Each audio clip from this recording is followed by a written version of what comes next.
Welcome to Awaken Your Magic Within. Reveal unconscious systems and discover your unstoppable freedom power with me, Tracy Lynn Wallace. Through this series, we will uncover many of the unconscious systems and wounds which are the driving force behind lack and unworthiness. I am a self-love mentor, life coach, and author who's been inspired to share my experience from my own personal journey of excavating through the wounds and trauma to uncover my innate magic and power. If something is missing in your life, but you can't put your finger on it, join me now so I can provide you with insight, direction, and tools to create the fulfillment and bliss of a newfound freedom. Uncover Your Magic Within with Tracy Lynn starts now. Hey everybody, I'm here with Tracy Lynn Wallace. I'm Dr. Pat, and I get to share the stage with her for a very important episode. I want to make sure you all write this down, inspiredwisdomcoaching.com. Just write that down because that's what we're going to reference all through the episode. Here's where we are. And I want to just tell you a little bit about the work that Tracy Lynn is doing.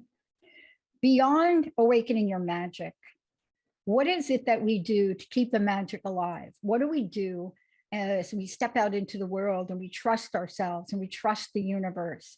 So that's what Tracy Lynn is. She's a self-love mentor. She's a life coach. She's an author. She's inspired countless people to step forward in their lives, their personal, their business, their relationships, you name it. But there are certain things that she covers to help people catapult themselves forward. Today is one of those things. And this is a very important conversation for, I want to say for you women mostly, but not only you, but anyone out there that is stepping forward to have a bigger voice in the world. It doesn't matter what you do. I coach women that are home keeping entrepreneurs. That's what I call them. They raise children. They do what they do. Everyone has to face this. Today, are you living in fear or freedom? And do you know the difference? Today, that's what we're going to cover. That's it. Tracy Lynn, great to have you. Thank you, Dr. Pat. Good to be here. And hello to everybody out there. Yeah. This is just such a powerful message. Yeah. I got to tell you, I had a dose of this morning already. You know what I love about this is the message always shows up when we need to get it, when there's something like right, like here, like there, and then there's like in front of you, right? It always shows up, but we don't quite understand it. I mean, here we are, and you talk about the movie The Matrix, and there's a really very, I'm talking about the original Matrix, not the resurrection one, but there too. But there's a choice that Neo makes, right? And you could see the agony. Now, I want you to talk about this because even in Matrix Resurrection, he has to face that same choice. But it was interesting that you included this in your notes because I put these two scenes side by side. And in the original Matrix, it was way easier than it was in the second one. As a matter of fact, I think he tried to escape from the bathroom. But the point is, even Neo is afraid, right? Absolutely. And it's terrifying. It really is, because ignorance is bliss, right? Ignorance is bliss. Yeah. And when you step into that willingness and desire to make things different in your life, the truth is painful. It really is. And that's what this episode is all about, is just stepping into that freedom and stepping away from fear, because fear controls us as a society, as individuals. We are constantly faced with fear in all areas of our life. Yeah. I mean, look, when people hear me say that I just had this experience this morning, I just did. And, you know, they think, really, you, the crust busting queen? Okay. All of us do.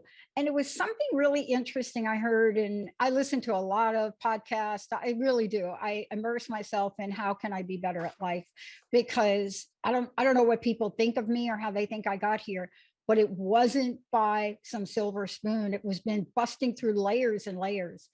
But it seemed like the greater we get, or the greater a vision gets, the more we have to chase a bigger fear. Is that true or not? Did I make It's that up?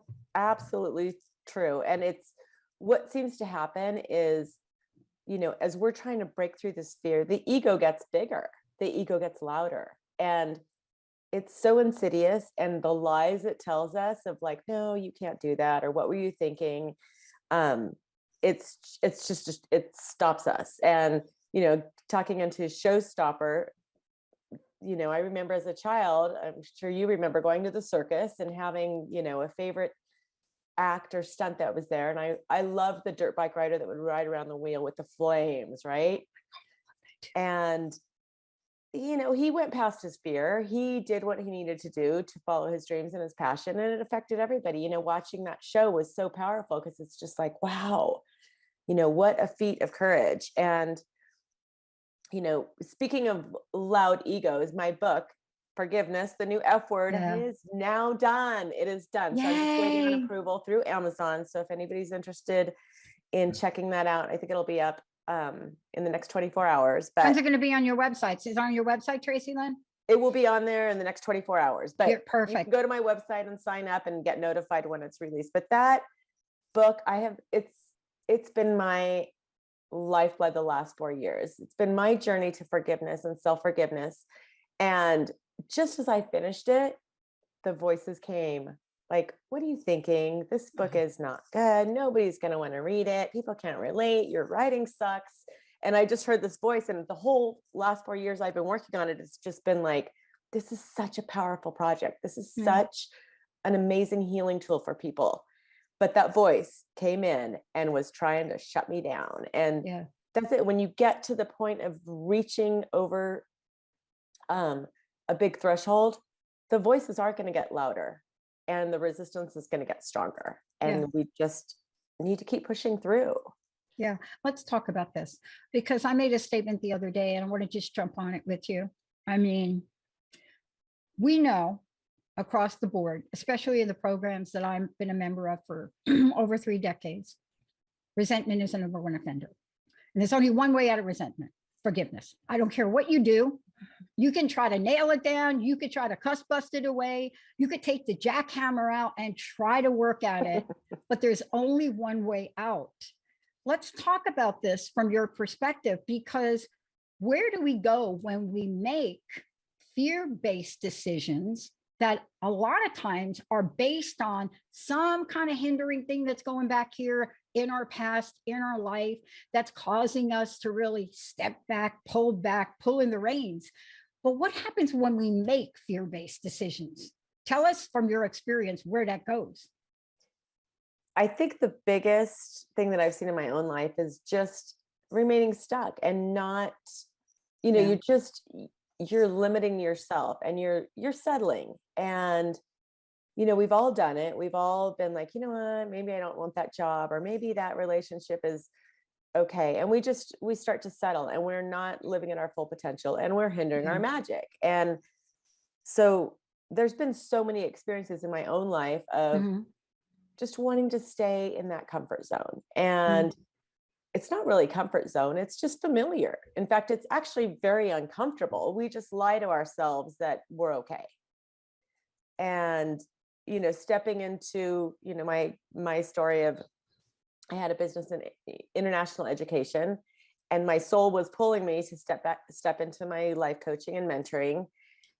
But the money was so good in my other business that voice was just like, what are you thinking? Just keep doing what you're doing. And my soul was pushing me. And it's just, you end up with this conflict, this internal conflict, and it's just miserable. And that comfort zone, as I talked about, and convincing myself like, no, it's better. I've got the financial security, and eventually it's going to win. We're all being pushed right now. Yeah, we are. The energy is shifting. The universe is trying to push us out of those things that no longer serve us. Relationships, jobs. I mean, you're seeing people quit left and right in these jobs. You see help wanted everywhere, right? Because people are like, I'm not going to do that anymore. That's right. That's right. Thank you for bringing that up. I'm going to come at you now, because now we're talking to people. Fear is the great showstopper. It's not only the great showstopper. I want to nail this down before we go to work. Here's what I discovered about it in myself, and also in not just the people I coach, because the people I coach are wonderful. They're so open, right? They're more open than I am, because the hardest thing to do is look at yourself. I just want to say to everybody right now, if you're thinking and you're sitting and you're watching, oh, I could do this, I could look at myself, you can't. Not in the way a mentor or a coach can help you. I'm just saying to you out there, please don't struggle. I've done it. I know what it's like. I still have scars from it. You don't have to do it alone. We have so many people. Tracy Lynn's here talking to you. Minimally get her book. Here's what I want to ask you about. When we use fear as a showstopper, here's the problem that I found. It's not just you're stopping in place, but you're literally going backwards, because the energetic force has now moved ahead of you. And see, we don't realize that. And we're always working on the deficit to catch up on that fear-based anxiety that's holding us back from our destiny, right? Absolutely. Absolutely. And it's just, it creates that restless, irritable, and discontent feeling when we are being pushed to grow. You know, we're either growing or we're decaying. And when you're decaying, you're not following your soul's purpose. You're not honoring yourself. You're not being true to yourself. And it turns to depression. Oh, depression, anxiety. We're going to take a short break when we come back. Okay. Tracy Lynn brought it up. I'm going to go there though. When we come back, we're going to talk about the 4 horsemen. Yeah, that's what they call. They're not women. They're actually horsemen. So don't email me. That's just what they're called. We could call them horse person to be politically correct. But then now I'm reminded of my Bell system days when there was a movement. Talk about fear. There was a movement to change manhole to some other word. We're going to take a short break. When we come back, we have to talk about fear and why we think the money will flow from fear. I want to just leave you at this, and then we'll come back and Tracy Lynn's going to tackle it. Imagine a person with $18,000 in their business checking account. Now imagine that person knowing that they really should be paying some debt, maybe some people, maybe some bills. Imagine they don't. Imagine they keep that $18,000 there and they don't. And they fully know that more flow is going to come. What do you think that is? Now take that 18,000 and make it 1,000. Make it 500.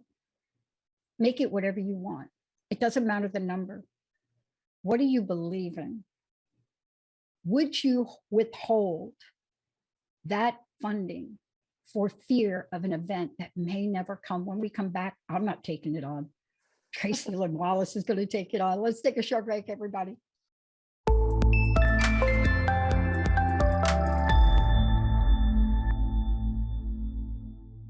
Hey, everybody, welcome back. And I just want to say what you're doing is listening to Awaken Your Magic with Tracy Lynn Wallace and me, Dr. Pat. And before we jump into Tracy Lynn really taking on the big conversation here that all of us really work ourselves through, I want to make sure that everybody knows not only about the book, but they can work with you in your workroom, in your communities. Can you tell people how they get there and what they have to do to be part of that? Because you're giving people access to tools and worksheets and meditations and teachings.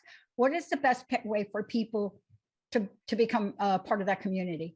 Yeah, I would love to welcome everybody to join my community through my website, inspiredwisdomcoaching.com. And it's basically a community circle that I've created where I'm providing a lot of tools and tips and meditations and worksheets that I've created free for people to start digging into their, blocks and better their lives. And, rather than just doing coaching, and a lot of people are self-pacers and they don't want to share their stuff, but they want to make changes in their life. So at my website, inspiredwisdomcoaching.com, you can just sign up, either get on my VIP list and I can let you know, or sign up for the community circle there, which is free. And eventually I'll probably do some, live coaching sessions, but right now, all that information is free. So I encourage everybody to just sign up and just, look around there and see what might resonate. I love it. Now, I want to get to this scenario that I laid out. Thank you so much. And I want to make sure everybody knows also they can find out about your book at inspiredwisdomcoaching.com. The book, you're going to have something up there for people to get your book. Right. Tell everybody the title of your book. It's a cool title. Forgiveness, the new F word, forgiving when it feels impossible. I love it because that's what we're talking about now. We're in the point where we're talking about the reality of what people believe. Right. And so we're talking about this idea of fear-based decision-making and the great saboteur. And the great saboteur will have you look at an $18,000 account and not pay bills. You know what I mean? There's only one reason you wouldn't do that. Well, there are two. One, you don't believe the universe will continue to provide just like it did for that amount of money. And right. Mm-hmm. And two, you'd be afraid that it's going to run out before the universe does. But these are all fear-based decisions, and don't they cut off the flow? Let's talk about these saboteurs. So painful. And I don't know if you watched that show called The Mole, it's on Netflix. I didn't. We watched that, and it is fascinating because there's a group of 12 people and they're supposed to, do all these little adventures and solve, problems to get to this big chunk of money. And then also there's a mole planted in it who's trying to sabotage everything. Wow.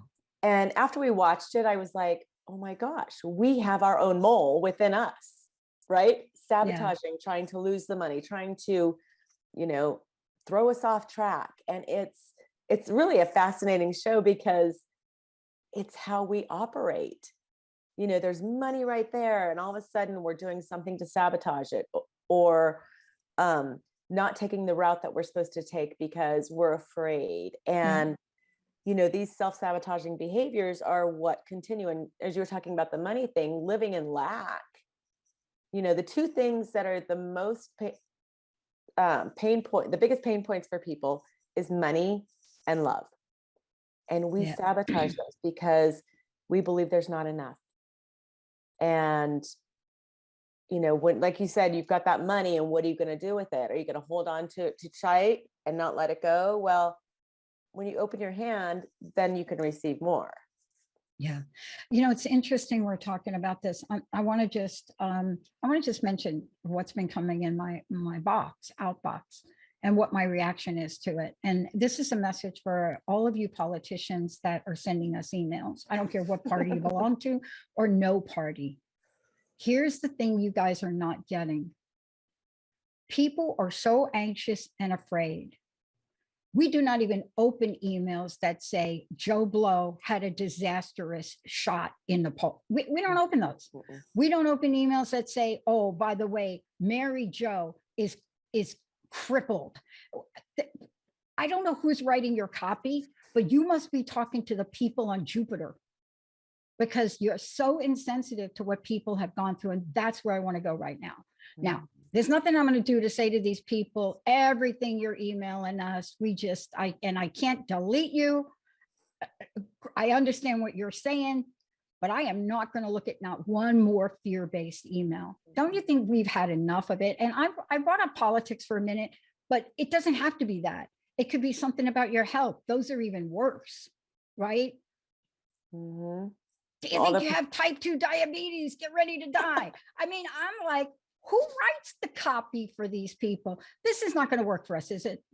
No, I think people are getting to a point where they've just about had enough, because it is, we're being directed in fear-based marketing and advertising, and something as simple as Nextdoor, that community where you can get out connect with your neighbors. And the other day I just wanted to post, like, when you have neighbors like this, who needs enemies? It is literally everybody just bashing and complaining and telling stories of this happened and that happened. And it's like, it's not that friendly neighbor feel anymore, where it's just like, let's stick together and get through this. Yeah. And the other part I want to go to is when we're really hovering over these things, we cannot get in touch with what we really want and our burning passion. Let's take this to how we can take that self-sabotage, that saboteur within, let's call it, or influenced by outside, and really get back in touch with what we really want to do. What is our purpose? And I have said this before. I'm just going to be very clear. You guys can email me. I am not a fan of the term quiet quitting. Number one, it is labeled an entire generation. That is so not true. Number two, there is nothing quitting about these people. They are simply leveling a playing field for a psychological contract that was repealed, and they are now leveling the playing field. So that term, that thing has to go. That gets in the way of anybody who is looking at their passion and work-life balance and harmony, doing what you're saying. If you're labeled as a quiet, what are we doing? Oh my God, hashtag everything anymore, right? Like seriously. And here's one of the big issues with that. It's like, it's labeling. And when It you're is labeling. labeling, you're Entire separating. generation, an entire generation or two. Labeling creates separation. And I don't care what it is, when these new labels come up, everybody's like, oh yeah, I'm part of that group, or they're a part of that group. And it's just creating separation. And like you said, really what this is people going, you know what? Yeah. This doesn't really feel good anymore. Yeah. And so maybe there's that fear to just say something and be like, this doesn't work for me. Like my son was telling me the other day, the staff, he works at a men's clothing store. And he said, the staff just keeps shrinking. And he said, the other day, somebody went on break and just didn't return. Yes. Why? Because he's like, you know what? He probably had a little epiphany while he was out. And it's just like, I don't want to go back. That movie Office Space, right? Yeah, totally. It's just like, I just don't want to go to work anymore. Yeah. Well, do you have bills? Yeah, I don't think I'm going to pay them either. I mean, it was just. Yeah. I love this conversation because we are really tapping into what people do when they get in touch. Here's what I want to say about this. I wish I could give the guy that came up with quiet quitting credit, but he didn't. In 1990, I wrote 10 years of research on the reasons that people are not willing to give 400%. And it's called it's about broken promises. So while we'd like to label an entire generation of quiet quitters, I got to tell you, my generation wrote the book on it. And I'll tell you why, because we literally had the playing field leveled. But what did we do? You see, we did what you're talking about, but we didn't have your tools. We looked at ourselves. We picked ourselves up. Some people retired. I didn't. I left 6 months before a pension because I couldn't take it anymore. Mm-hmm. But how do we talk to people about freedom as the choice? Because freedom is the gateway to passion, purpose, and living your amazing life, isn't it? I'm not saying we're not going to get afraid. Hello, right? But tell us how we get to that next step. I think it's really important. And as a self-love mentor, I speak constantly about honoring yourself. And if you just listen to that voice deep inside, which is the quiet voice, the ego's the loud one, your soul speaks in a very quiet voice. And unfortunately, the programming that we receive from our childhood is what is that louder, blaring voice, right? Like, say I want to just lay down and relax and take a nap for the afternoon. The voice of just like, oh my God, you're so lazy, get up, you need to be doing something.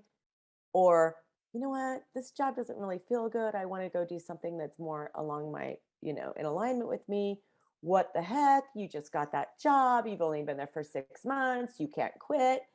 And, my daughter moved to California a year and a half ago, and she's been through a few jobs, and she's just like, I feel like such a failure. Yeah. And I was like, you know what? You are changing and you are growing. And so you're outgrowing where you were at. It's not that she got into jobs that were, for the wrong reason. She truly was happy there in the moment. And then it's just, we're starting to grow and things don't fit that once fit. And that's the voice I'm talking about, is just honoring that voice without, and I'm not saying being irresponsible, but it's also about honoring yourself. Yeah. I'm not talking about being irresponsible either. I went from a homeless job to working at the mailroom at the phone company for $61 a week, cutting meat at the deli and cleaning fish. So I'm not really talking about not taking responsibility. When we come back, here's what we are going to talk about, though: whether or not we're playing safe And there's nothing wrong with playing safe if you don't really want to move ahead or don't have a big vision. It's actually safe is a kind of a cool place if you want to be there. When we come back, we're going to talk about the underpinnings of safe. Are you really liking safe? Or are you pretending everything is just okay and safe is your answer? But let me have you think about this. One of my fabulous Mary Louise Smith mentors said to me early on, are you playing to win, Pat? Or are you playing not to lose? Let's take a short break. When we come back. Everything fine? Yes, fine, fine, fine. Jacob, great, fine.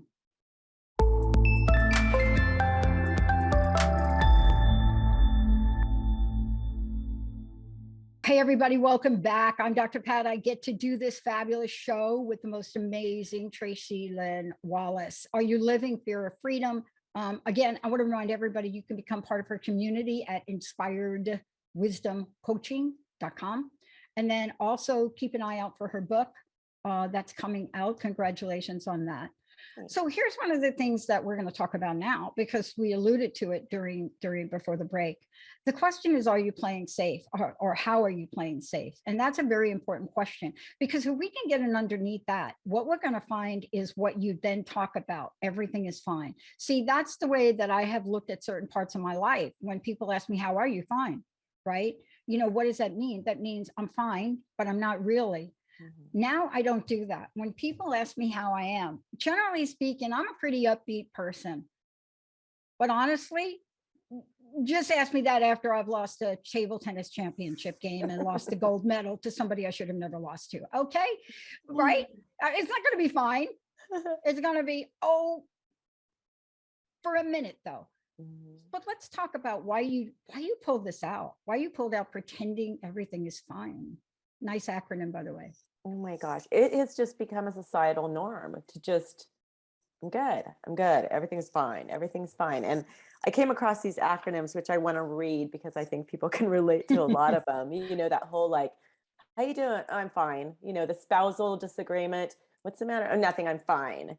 And these great acronyms: feeling insecure, numb, and empty, feelings inside not expressed, frantic, insane, neurotic, and emotional, frustrated, insecure, nuts, and egotistical, and feeling I'm nothing to everyone.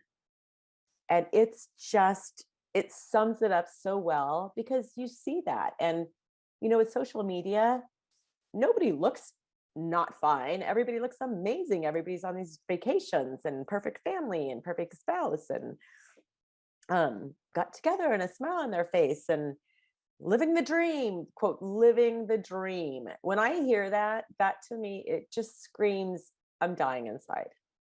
Yeah, I've been living the dream some parts of my life. It's called Nightmare on Elm Street. That's the dream, right? But you know, so often you walk around and inside you're like Freddy Krueger's in there, right? And it's Halloween. If Freddy Krueger's in there, and you know, people ask, how you doing? Just fine. Or you don't even answer them, right? That's the new thing. Or what's the other one? Somebody said it to me the other day. Whatever. I'm like, okay, that is like a 90s term, but okay, I get it. What are they saying though? What is the level of frustration we're having here? Nobody wants to admit they're feeling pain, discomfort. There's a lot of discomfort coming to the surface with, you know, as we talked about, this collective energy that's rising up, and it's uncomfortable. I mean, there's a lot of depression, there's a lot of anxiety, a lot of hopelessness, helplessness, just fear. And it's about getting honest right now. Yeah. And you don't have to get honest with anybody else, but get honest with yourself. Yeah. You know, and that's one thing that I want to share with the listeners, is just encouraging them to just get honest and sit down, and instead of getting on the phone or watching TV and binge watching, just sit with themselves for just a little bit and really identify those underlying feelings. And if you don't know what you're feeling, there's lists all over the place of list of emotions. Go and pull it up. And, you know, a lot of what's been coming up for me is this feeling of humiliation. And that's my own stuff. I don't know what the heck that's all about, but that's a childhood wound of being humiliated. Yeah, I think it's a childhood wound, but let's stay with this for a minute, because I really want to, anybody out there want to give us a call, please do it now. 1-800-930-2819. If you want a little help with what it's like to really emotionally express yourself or otherwise, we'd love to help you. Also, I mean, you're talking to somebody that just finished a book on forgiveness, and this is the time to do it. I want to talk to you about this because I think it's a comfort zone issue, as you pointed out. And I think the reason with the comfort zone is, like Mary Louise Smith said to me, are you playing not to lose? You see, there's something interesting about playing not to lose, right? As opposed to playing to win. So when you play not to lose, right, what you're looking at is you're not really making any aggressive moves. You're not really taking a chance. You're not really going after that ball you could have hit, or you're not writing the book. You're just okay with the website you have. You think that what you're doing is fine. You're not really taking an hour out of your very busy day to take care of your kids in your house to go get a manicure and a pedicure. I mean, there's so many ways we could talk about being in this place of comfort zone / playing not to lose, right? Absolutely. And I'll share my personal experience. Before I got on the radio show, it was just kind of doing the status quo and playing it safe, right? And then this opportunity came and I was like, okay, I'm putting myself out there in front of thousands and thousands of people. Very uncomfortable. And I was like, you know what? I need to push myself. And it's been a personal growth session, so to speak, for me, of having to face some of those fears. But the power of what I've been able to do, and like I always say, if I help one person, it's worth it, because that's what I'm supposed to be doing. This is my calling. This is my purpose. And stepping away from that job that was making, the guaranteed money, and stepping into something like, I don't know. But the reward for me is being able to help people and support people. And so I thank you for the opportunity to be on this show, because it's opened it up, to be able to share my knowledge with other people who are listening. But it was scary, and I didn't want to play it safe anymore. Yeah. And it is scary. And I want to say this, there are a number of people just like you that we do a little bit extra for than a lot of other networks will. I mean, because I'm like you. I'm a host. I know what it's like to really step out on this field and there be nothing there to support you, or very little to support you. Most networks sell you airtime and say, good to go, have a good life, and just get up there and do it. But I had to really look at my own experience and say, if I was going to build a network, am I going to build something different for people? Or am I just going to do what has been done to me and make people struggle to learn it? That was an easy answer.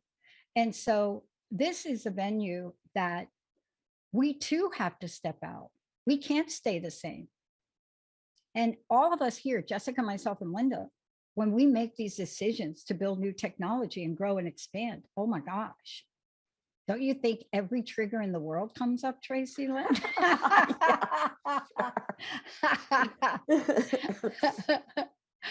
I mean, that's worse than coloring my hair blonde. Oh my gosh. Let's talk about it. Stepping out of your comfort zone, where does it take us? Yeah, I mean, this is where, like I talk about, if you're not growing, you're decaying. And we do outgrow things in our lives. We outgrow relationships. We outgrow, jobs. We outgrow where we live. My husband and I are both kind of experiencing a push to move out of Arizona now, just kind of like, okay, our time here. I think I've been here for 28 years. Wow. And it's just that nudge, and it's not running from something. Right. It's running to something, yeah. Whatever the reason is. I don't know what it is. I didn't know what the reason was moving from Jersey to Seattle. It was a shock for everybody. They're like, what? Home girl? You're leaving the tri-state area with that accent? And where are you going to, like, Seattle? And then, of course, there's a reference to, the kind of people live in Seattle. Of course, not true. But it doesn't let you go. I mean, I packed my stuff up. After I finished school, I packed myself up, and that was it. But when it hangs on to you, Tracy Lynn, you and your husband, it's not going to let you go, is it? No. What would keep you there? Would it be fear or freedom? Just asking. Oh, yeah. No, fear would keep me stuck here. Definitely the change and, being away from my kids that are here. Yeah.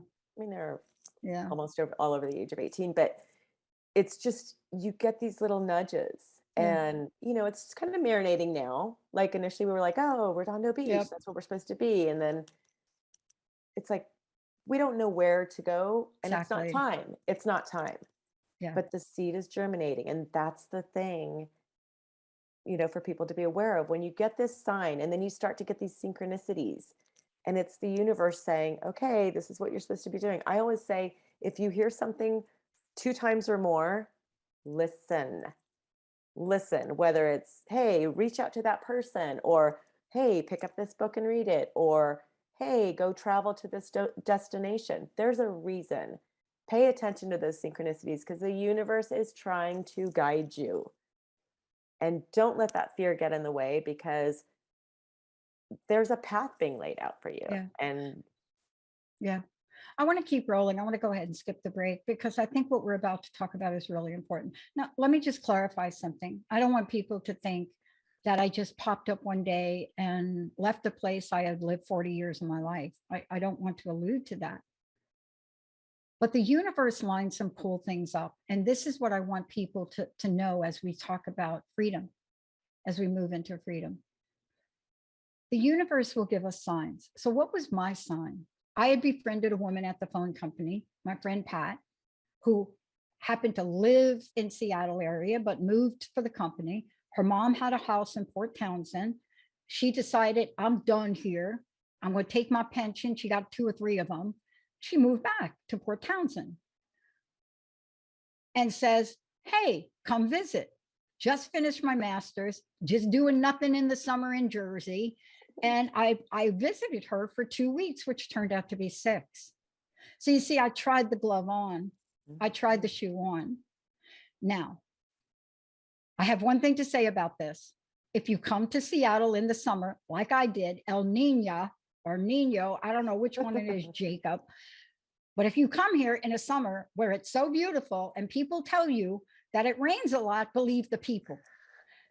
But I got the universe gave me an opportunity. Then the rest was up to me to decide. Is that the way freedom works? that's it, Dr. Pat. And you are a living testimony of that. I mean, you followed the nudge, tried the glove on, it fit, and look what you've created there. Like the universe was guiding you. Oh my gosh. To be a catalyst for all of these people, including myself, to share our stories and share our teachings. And had you not done that, I wouldn't be here. I truly believe that the universe is constantly trying to self-correct us. Like I always describe, you're on this path and the universe puts a roadblock and you're just like, okay, you know what? I'm going to go around it. And then there's another roadblock and you're like, I'm going to go around it. And you just keep going. And eventually it's that, whole biblical story of spending 40 years in the wilderness when it was a 3-day journey. Right? Or thinking Job's situation lasted for 9 years. It was 9 months. But you're right about that, because had I not been rejected by every doctoral program in the country, except one, who then sent Linda a letter that I was going to be on a wait list, and I just was so annoyed. Had I not gone through all of that rejection, I would have stayed there, or I would have gone to a different place. But I had this year and I said, why not? Why not? You see, people that hear me talk about it, they don't understand the risk there was for me or how much fear there was for me. I moved to a place which I knew very little about. On the upside, I did trade my exercise equipment for a beautiful chopped 1961 Harley Davidson. Fit on the truck, my exercise equipment wouldn't. But even after I got here, it was so uncertain. How do we live in the uncertainty that fear would like to tell us we belong in, which is totally not the pathway to freedom? Let's talk about freedom and trust.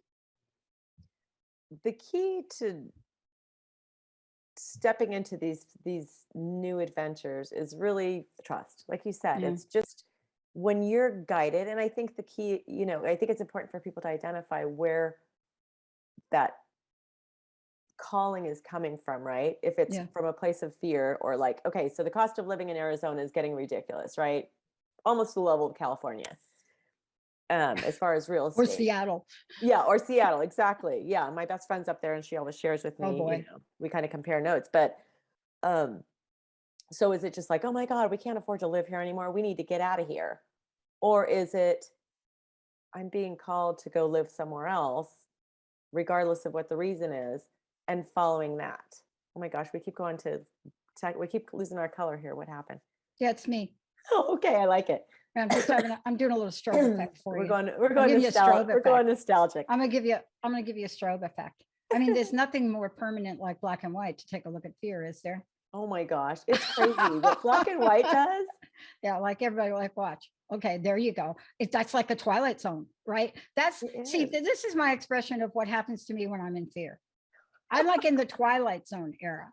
But thanks to Zoom, you can get out of that in a hot second, just like that. Hey, somebody told me to switch your phone to black and white mode and see how much less you're actually on it, because it's not as attractive. Wow. It's not as like, it doesn't lure you in, the colors and the, so anyways, a challenge for people out there. But you know what you're talking about. Let's just talk about this for a minute. What you're talking about is, and I'm going to do a show on this. I call it the law of distraction.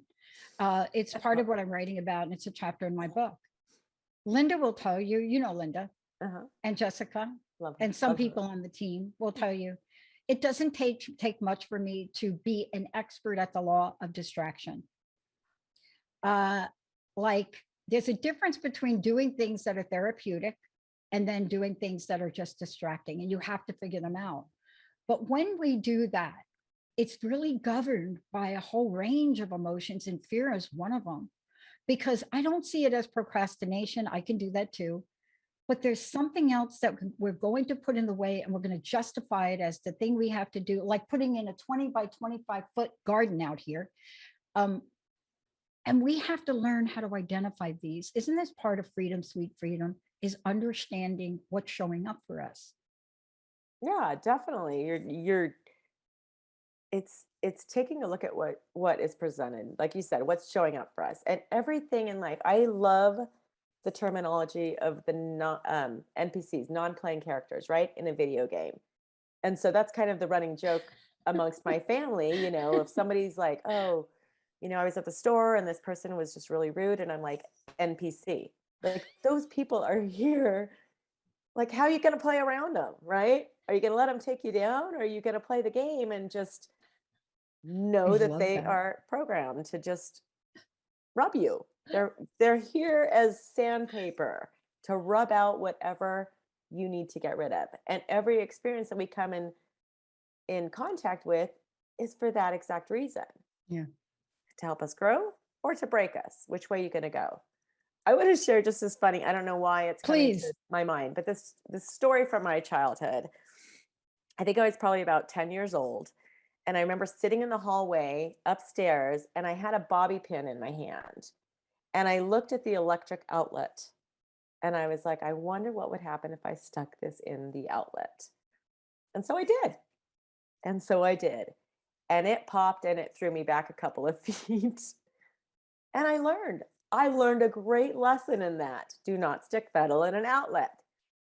But I did something because I needed to do it, and I learned from it. And I think that's what our life is all about. It's like trying, and I'm not saying, please do not say, you know, we all know as adults what's common sense and not, that, being able to try something for the benefit of learning. Yeah. And as a 10-year-old child, I did that, and it was uncomfortable.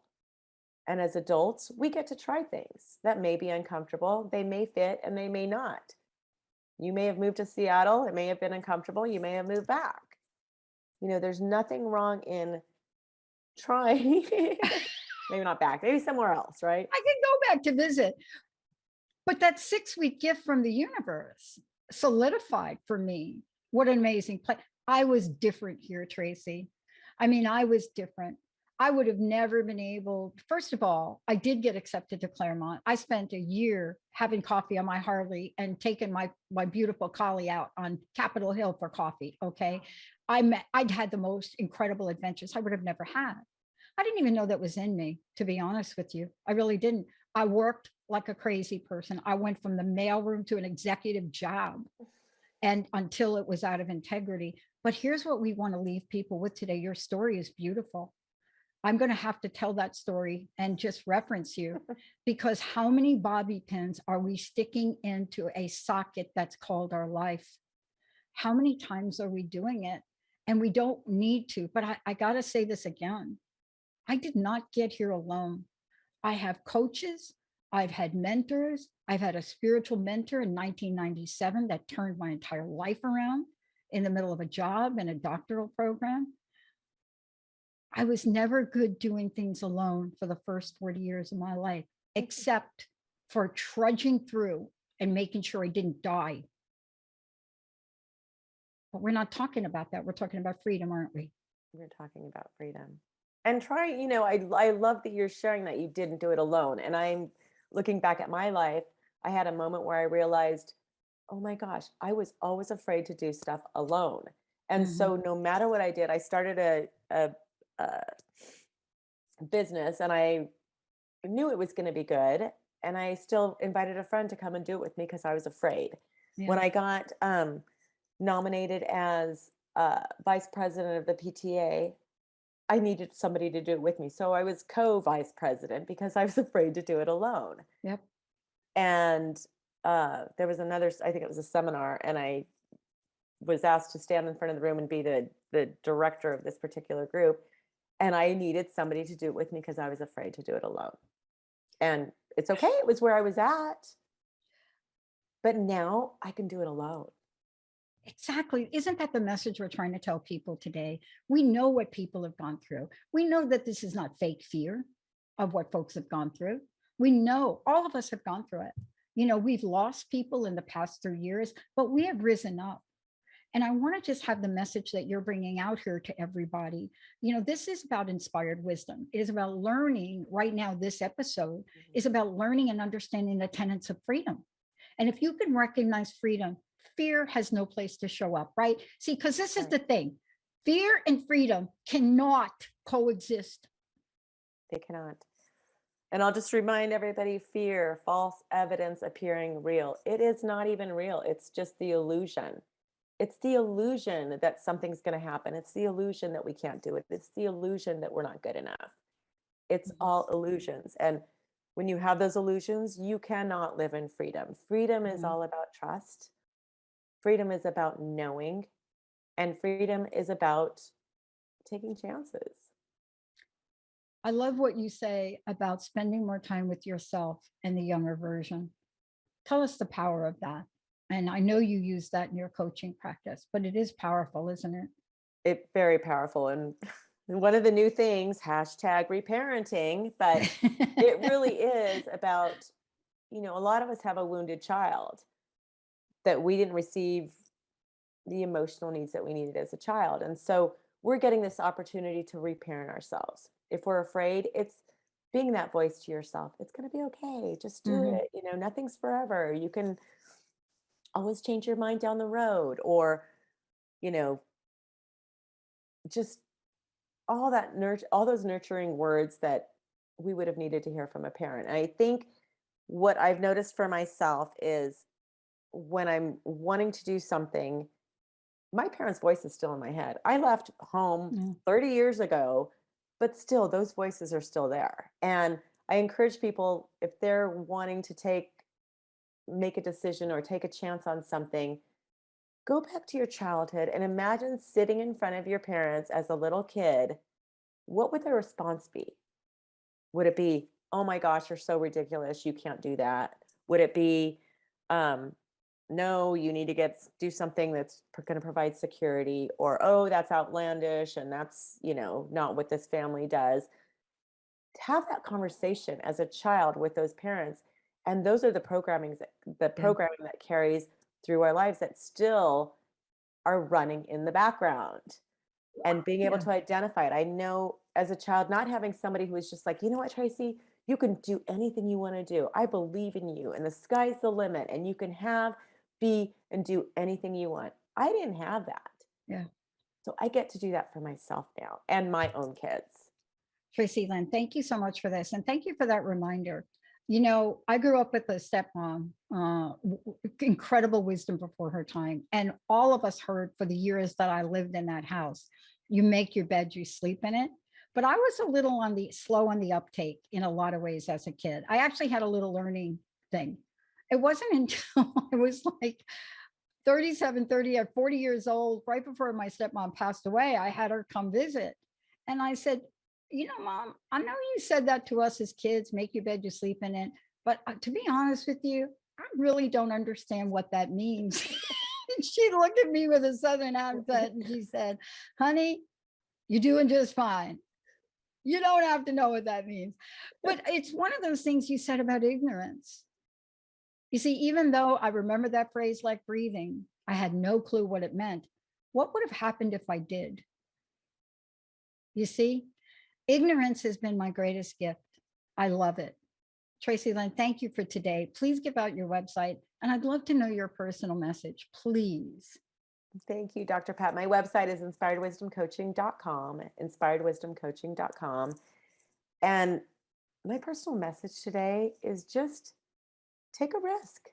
Take a risk in whatever area of your life is presenting itself right now. Just take a leap of faith and you will not regret it. Something beautiful will come from it. Yeah. And if you're really stuck, I mean, the book, your new book, you know, your new book about forgiveness, that is a pathway. You have to really bust out of those things you're holding on to. Isn't that why you wrote the book? Absolutely. And a lot of it is self-forgiveness of these belief systems that have held me back, forgiving myself for believing I wasn't enough, for forgiving myself for not thinking that I could do it or have it. And so whether you have resentments towards somebody else or not, pick up that book because you will gain some amazing clarity and knowledge through that. Yeah. Here's the thing I want to say in thanking you so very much for everything you're doing. I want to say this to people out there. The universe does not conspire to trick us. This is not a cosmos of mistakes. Every time there is something that shows up, ask yourself, what is the greater good for me to know about it? Just like you, Tracy Lynn, things show up to write the book, to do the show. What is the greatest good? And how do I get there? Because if you believe that this is like the movie Maleficent, that somebody is going to come down and strike you, you won't believe in it. But if you believe that this is really a benevolent place, how many signs might you not be looking at because of fear? Tracy Lynn, thank you so much for everything. Thank you, Dr. Pat. Thank you, everybody. How do they get your book? One last thing. How do we get your book? InspiredWisdomCoaching.com, or it will be on Amazon in the next few days. So okay, so we can just follow you and make sure we get it. Follow me. Absolutely. Tracy Lynn Wallace, everybody. I'm Dr. Pat Jacob. Let's take a short break. We'll be right back. You've been listening to Awaken Your Magic Within with Tracy Lynn Wallace. Join me every first Tuesday of the month at 10 a.m. Pacific, 1 p.m. Eastern on transformationtalkradio.com to awaken your underlying power by shattering unconscious limiting beliefs which have been influencing your life. There is an innate part of you that thrives for love, happiness, and success. It is your birthright. The choices you make now have the ability to empower you to see things from a higher perspective. We'll see you next time. Visit me at inspiredwisdomcoaching.com. That's inspiredwisdomcoaching.com.